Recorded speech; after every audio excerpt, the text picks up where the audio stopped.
오늘의 첫 번째 코너 뉴스오 준비되어 있는데요. 뉴스오 같은 뉴스지만 또 메신저가 누구냐 굉장히 중요한데 메신저가 굉장히 프레시한 분입니다. 네, 같이 한번 들어보실까요? 예, 그렇습니다.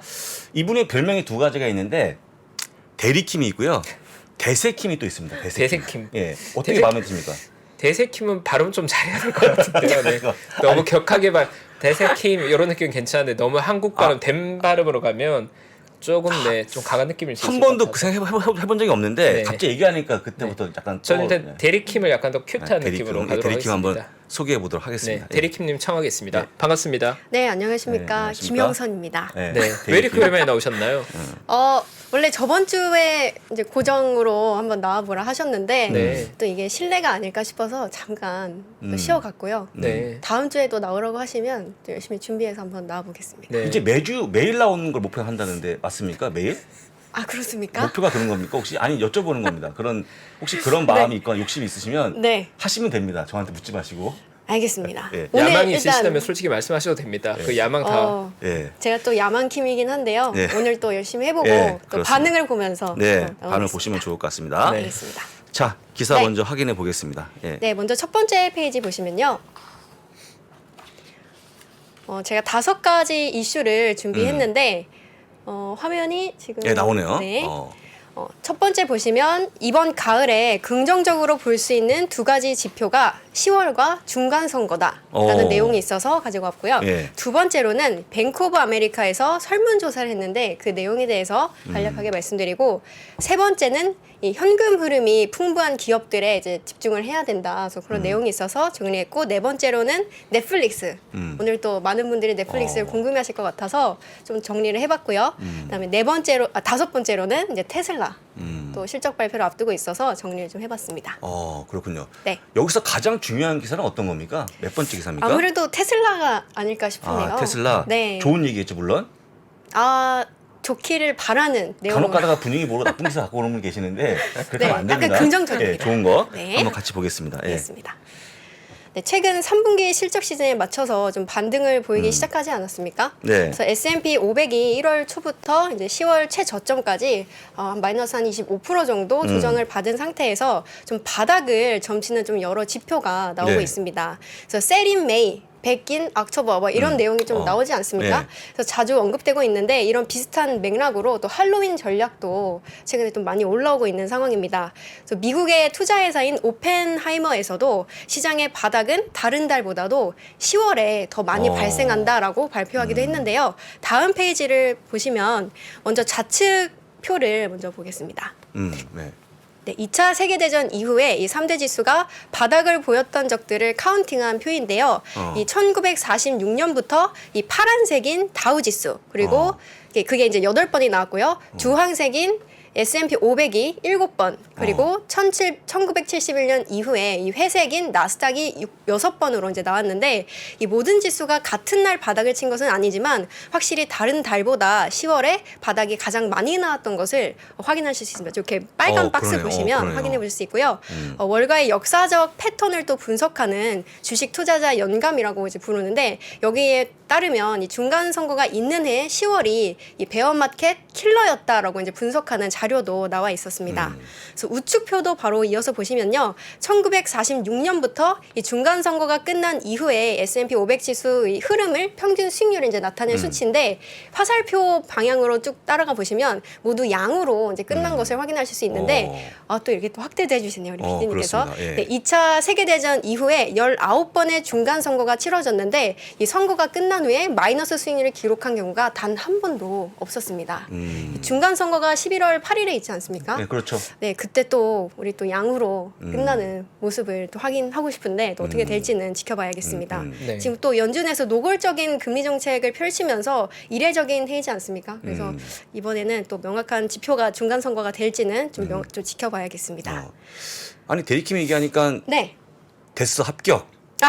오 대리킴이다. 제가 할 때는 뭐 네. 장방꿀 이렇게 하더니 이 김방꿀 얘기 안 나옵니까? 네, 저희 구독자분들 중에 100억의 꿈님이 굉장히 기준이 높으신 분인데 뭐 쉽게 합격 주셔서 괜히 좀 서운하긴 하지만 어쨌든 합격인 걸로. 네. 네. 여러분 이러면 저 진짜 안 넣을 수가 있습니다. 네. 다시 한번. 사실 지금 그 네. 굉장히 중요한 내용이 나온 것 같아요. 미국에서도 많은 투자 전략가들이 얘기하는 게 중간 선거 이전과 이후가 시장이 반전의 계기가 되는 경우가 그렇죠. 많아서 네, 맞습니다. 11월 첫째 주에 있는 중간 선거 전후의 그 변곡점에 대해 유의라는 조언을 많이 해주고 있는데 네네. 실제로 통계적으로 의미 있는 것 같고요. 10월에 바텀이 많았던 건 사실 바텀 피싱 관점에 접근한 분 특히 지금 시장의 분위기가 바닥을 약간 벗어난 듯한 분위기가 있다 보니까 상당히 좀 좋은 자료가 아닐까. 그렇습니다. 예. 네. 개인적으로 희망의 파랑새가 보이네요. 네, 그래서 오늘 좀 긍정적인 자료로 정말 이렇게 됐으면 시작을 좋겠습니다. 진짜. 했습니다. 네. 네, 두 번째는요. 이제 다음 페이지 보시면 뱅크 오브 아메리카의 설문조사입니다. 이거는 최근에 또 자료가 많이 올라와 있어서 많은 분들이 아실 것 같은데요. 이 7일부터 13일까지 총 자산으로 따지면 이제 9,700억 달러 정도를 운용하는 한 300명 정도의 펀드 매니저들을 대상으로 실시한 설문조사인데요. 한 달에 한 번 정도 꾸준히 하는 설문조사이기 때문에 좀 일관성 있는 지표로 많이들 좀 평가되고 있습니다. 그래서 저도 정기적으로 좀 확인하고 있는 설문조사기도 한데요. 내용으로 들어가 보시면 그림 가장 끝부분 동그라미 이제 보시면 되는데 이 펀드 매니저들의 포트폴리오 내 그 보유 현금 비중이 평균 6.3%대로 21년 6개월 만에 최고 수준을 찍은 것을 확인하실 수 있는데 최근에 이 펀드 매니저들이 풀 캐피슐레이션이라고 해서 완전 항복 상태다 이렇게 또 설문조사에 답하는 모습을 보였습니다. 그래도 이 내년 상반기에 증시가 좀 바닥치고 올라올 수도 있다라고 답하는 모습도 보였었고요. 대부분의 조사 대상자는 향후 12개월 내에 경기 침체를 예상하기도 했고 주식 비중을 또 축소한다라고 답했던 사람들이 한 49% 정도가 더 많았습니다. 그렇지 않았던 사람들보다. 그리고 또 현금 헬스케어 그리고 에너지에 좀 긍정적인 답변을 했었고요. 반면에 영국이나 유럽 주식, 채권 등에 좀 비관적인 답변을 보였습니다. 벌써 10분 아니 저거 보지 마세요. 시간이 전혀 구애받지 않으셔도 네, 전혀 구애받지 알겠습니다. 않습니다. 네. 예. 네, 다음 페이지에 보시면 하늘색 선이 이제 나오는데 응답자 답변 추이라고 해서요. 이 지수를 3개월에서 6개월 정도 선행하는 선으로 보시면 되는데 이번 10월 조사에서는 응답자의 91%가 향후 12개월 동안 EPS가 10% 이상 오르지 못할 것으로 예상을 했습니다. 그래서 보시면 아시다시피 앞서서 가장 크게 조정을 받았던 금융위기 이후에 가장 큰 수치고요. 이 S&P 500 이익 추정치가 추가적으로 더 하락할 요인이 될 수 있는 시그널로 볼 수도 있겠는데요. 이 같은 그림을 보고 또 다르게 해석을 한다면 반대로 반등하게 되면 또 반등폭이 클 확률이 높다고도 이제 해석할 수 있겠습니다. 그래서 아래 제가 빨간색 선으로 금융위기 때 이제 최저치 때를 이제 빨간 선으로 그려봤는데 거의 만약에 역사적으로 봤을 때 금융위기 때와 유사한 흐름이라면 저점도 거의 지금 비슷한 수준까지 내려오지 않았나 이렇게 또 바닥을 다 왔을 확률이 높아 보인다 이렇게 또 해석하는 분도 있었습니다. 다음 페이지 또 다른 내용인데요. 네. 세 번째로는 이 앞서서 좀 다양한 의견들과 좀 매크로 상황을 봤다면 현실적으로 지금 내가 보유한 이런 종목들을 어떻게 또 관리해야 할지 궁금해하실 것 같아서 가져온 좀 내용입니다. 그래서 모건 스탠리에서는 이런 상황에서 현금 흐름이 풍부한 기업에 좀 주목할 필요가 있다라고 분석했는데요. 그 중에서도 에너지 그리고 자재와 관련된 기업들이 있었습니다. 제가 앞서서는 에너지와 헬스케어가 좀 답변이 많았다고 했었는데 모건 스탠리에서는 에너지와 자재와 관련된 기업들이 좀 주목을 해야 된다라고 얘기했고요. 이 대표적인 기업 두 가지가 있었는데 이거는 시간상 미주미에 넘어오시면 제가 이 대표적인 기업들에 대해서 영상을 올린 것들이 있으니까요. 한번 확인하시면 될 것 같고요. 이 현금 흐름을 봐야 하는 근거 세 가지만 먼저 말씀드리겠습니다. 이 통상적으로 현금 흐름이 풍부한 기업들은 경기 침체기에도 버틸 수 있는 체력을 갖출 수 있고 두 번째로는 뭐 R&D나 이런 투자 같은 곳에 이제 효율적인 현금을 활용을 하면서 장기적인 상승 여력을 갖출 수 있고요. 마지막으로는 금리 인상기에도 좀 원활한 자금 조달이 가능하다는 장점이 있기 때문에 이 모건 스탠리에서는 이런 세 가지 장점을 가진 기업들을 이제 추천했었는데 그것은 이제 미주미로 넘어오셔서 보시는 걸로 하겠습니다. 네, 다음 페이지로 넘어가시면 이거는 이제 그 기업들 중에 하나인 마라톤 오일 우리 부사장님께서도 좋아하는 기업 아닙니까? 좋아하시는 기업. 저는 마라톤이라고 읽어본 적이 없습니다. 메르슨. 메르슨입니까? 메르슨. 네. 근데 궁금한 게 네. 땡땡땡땡은 정답이 뭡니까? 현금 흐름입니다. 모건 스탠리 현금 흐름. 네, 아, 어그로 저는 끌기 이게 헤드라인. 설명 안 해주셔서 이게 뭔가 도대체 모건 네. 스탠리의 추천 종목이 있는데 현금 흐름. 현금 예, 흐름. 현금 네, 흐름이었습니다. 어그로 네. 득템 축하드립니다. 네, 성공입니다. 득템했습니까? 네, 네, 네. 감사합니다. 어쨌거나 같이 올라갔는데 많이 올라갔네. 68%. 예. 거의 70%대 예, 올라왔습니다. 많이 올라갔습니다. 예. 네. 그래서 다음 페이지 보시면 네, 이거는 이제 S&P 500이 마이너스 18% 빠질 때 대비해서 이 XLB가 뭡니까, 부사장님? 소재 관련 기업들. 그렇죠. 원자재 관련 소재를 기업들. 이제 예, 관련한 예. 이제 ETF인데요. 네. 스파이 대비해서 그래도 소폭이지만 좀 아웃퍼폼하는 조금, 모습을 예, 네, 조금. 확인하실 수 있고요. 이 자재와 관련된 기업으로는 스틸 다이내믹스를 또 꼽는 모습을 보였습니다. 처강업체입니다. 네. 예. 그래서 잉여 현금 흐름 수익률이 한 20%대로 이제 넘었다라는 내용이 있어서 디테일하게는 그 영상에서 한번 확인하시면 좋을 것 같고요. 다음 페이지 바로 넘어가시면 예. 오늘의 주인공이죠. 아, 넷플릭스입니다. 넷플릭스. 넷플릭스. 네, YTD로 보면은 마이너스 60% 빠졌었지만 일주일 사이에 12%또 반등하는 모습을 최근에 보였는데요. 저는 이번 실적 발표 포인트를 크게 두 가지로 볼 수 있겠습니다. 첫 번째로는 양질의 컨텐츠. 두 번째로는 광고와 결합된 구독 서비스라고 정리를 했는데요. 유료 이용자 수가 240만 명이 늘었고 그렇습니다. 또 양질의 컨텐츠가 이제 성장 동력이라고 발표를 하기도 했는데 위에 이 컨텐츠들 혹시 보신 적 있으십니까? 저기 네. 우영우. 우영우. 우영우. 우리나라, 그다음에 김미한 네. 이야기. 네. 예, 혹시 뭐 네. 잠깐만요. 저도 우영을 챙겨봤고요. 네, 그레인맨과 퍼플러트 둘 다 봤습니다. 다 봤습니까? 자주 보시는구나. 이 컨텐츠들이 이번 실적 발표 때 아주 큰 힘을 발휘했다. 네, 예, 그런 발표가 있어서 가지고 나왔고 어. 두 번째로는 이 11월부터 광고와 결합된 이런 구독 서비스를 제공할 예정이라고 하는데요. 20%에서 40% 낮은 수준의 가격을 적용하는 대신에 시간당 한 5분 이하의 광고를 정송하는 방식으로 좀 바뀐다고 합니다. 그래서 이 부분도 이제 좀 앞으로 주목해 봐야 할 그런 사업 분야가 아닌가 싶고요.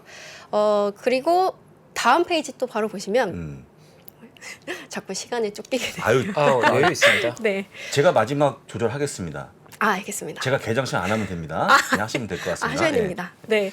테슬라가 실적 발표를 앞두고 있는 상황인데요. 한국 시간 기준으로 보면은 20일 오전 5시입니다. 그래서 내일 이제 월스트리트 시간대 또 보실 것 같은데 이 전기차 시장의 구도가 부품 공급 부족에서 또 수요 부진 문제로 좀 이동하고 있는 상황이지 않습니까? 그래서 이 수요 부진 우려가 제기되면서 4분기 전망도 좀 주목이 되고 있는데 향후 실적 전망을 좀 테슬라에는 원래 좀 구체적으로 제시하지 않는 모습인데 그렇죠. 또 당사가 이번 이 실적 발표 때 관련해서 어떻게 또 가이던스를 제시하고 또 발표하는지 지켜봐야겠고요.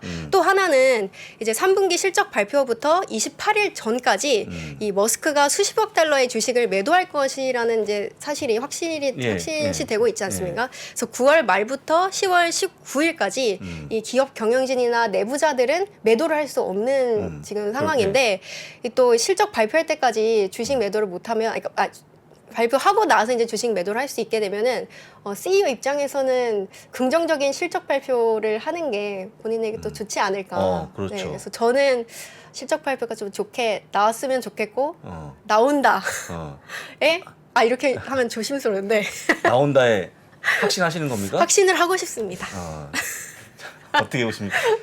네, 저도 함께 기도하겠습니다. 참 말을 조심스럽게. 네, 말 네. 아낍니다. 이거 잘못 얘기하면 테슬라 워낙 많은 분들이 보고 계시기 때문에 네. 전국민이 보고 큰일 날 계시기 때문에 뻔했네요. 네, 그렇습니다. 일단은 네. 뭐 기대감 갖고 보시면 좋을 네. 것 같고요. 자세한 내용은 내일 아침 모닝 브리핑 때 네. 제가 말씀드려보도록 하겠습니다. 네. 알겠습니다. 정말 요약을 잘하셨네요. 이게 15분 안에 5개 기사를 하는 게 참 어렵습니다. 이 15분이라는 시간 제한은 좀 오해가 있으신 것 같고요. 뭐 앞으로는 네. 20분 채우기 전에 안 보내드릴 테니까 그 20분 채워주시면 네. 감사할 것 같습니다. 그렇습니다. 알겠습니다. 예. 또, 일단 네. 뭐 뉴스 선정을 워낙 잘해 주셔서 네. 저도 사실 제가 오늘 봤던 뉴스 플로드 중에 중요하게 봤던 것들이 다 들어가 있어서 너무 감사했습니다. 네, 그렇습니다. 네. 아마 감사합니다. 이런 식으로 하면 네. 주 5일 전 보장합니다. 주 5일. 점점 슬라시 네. 늘어가는 느낌이네요. 자, 일단은 고생하셨고요. 네. 이제 집에 가시면 됩니다. 알겠습니다. 네, 내일 네. 또 뵙겠습니다. 네. 부사장님. 오늘 신선 뉴스 함께 해주셔서 감사하고요. 네. 네. 다음 주에 또 뵙겠습니다. 네. 자주 와주세요. 네. 다음 주에 또 이렇게 네. 나오는 걸로. 이렇게 계속 알겠습니다. 나오는 겁니다. 예. 고맙습니다. 네, 감사합니다. 네. 직주 근접의 레벨이 더 높아지는 겁니다. 서울의 중요한 회사들은 광화문에 많은데 여의도 거주자들 중에 제일 선호하는 자리가 반포예요. 네트워크가 강남이 제일 좋아요. 인생에서 계속 바뀝니다. 적어도 저는 한 6년에서 8년에 한 번씩은 결론을 내야 될 게 인생에 따라서 결혼을 했냐 안 했냐, 아이를 낳냐 안 낳냐에 따라서 많이 바뀌겠죠. 부동산 입지의 변천사를 한눈에 살피는 대한민국 부동산 부의 역사. 지금 서점에서 만나보세요.